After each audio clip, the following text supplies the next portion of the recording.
মহালয়ার রাতে রাস্তার পাশে পড়ে থাকা বৃদ্ধের দেহ উদ্ধার ঘিরে চাঞ্চল্য নদিয়ার নবদ্বীপে।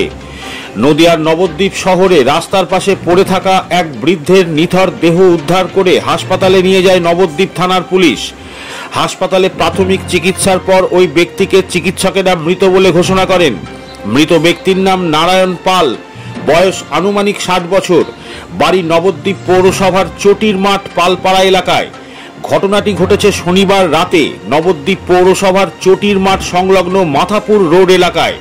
স্থানীয় পুলিশ সূত্রে জানা গেছে, শনিবার রাতে মাথাপুর রোড এলাকায় রাস্তার ধারে এক পৌরকে সাইকেল নিয়ে পড়ে থাকতে দেখেন ওই এলাকার স্থানীয় বাসিন্দারা। স্থানীয়রা ঘটনাটি পুলিশকে জানায়, পাশাপাশি খবর দেওয়া হয় ওই ব্যক্তির পরিবারকে। খবর পেয়ে মৃত ব্যক্তির পরিবারের লোকজন ও নবদ্বীপ থানার পুলিশ ঘটনাস্থলে পৌঁছায়। পুলিশ দেহটি উদ্ধার করে নবদ্বীপ স্টেট জেনারেল হাসপাতালে নিয়ে যায়। এই ঘটনাকে কেন্দ্র করে সাময়িকভাবে চাঞ্চল্যের সৃষ্টি হয় ওই এলাকায়।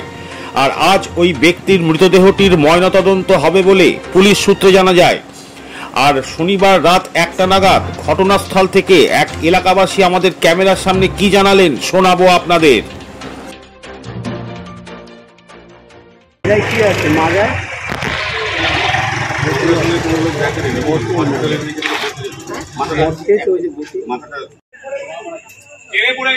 ট্রেনের মধ্যে মুখ পড়ে গেছে।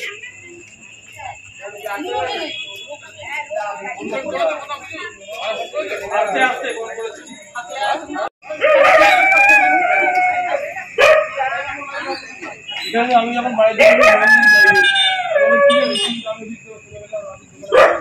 দেখলেন ঘটনাটা কি হয়েছে? এখানে এক ভদ্রলোক সাইকেল নিয়ে আসছিল, পড়ে গেছে।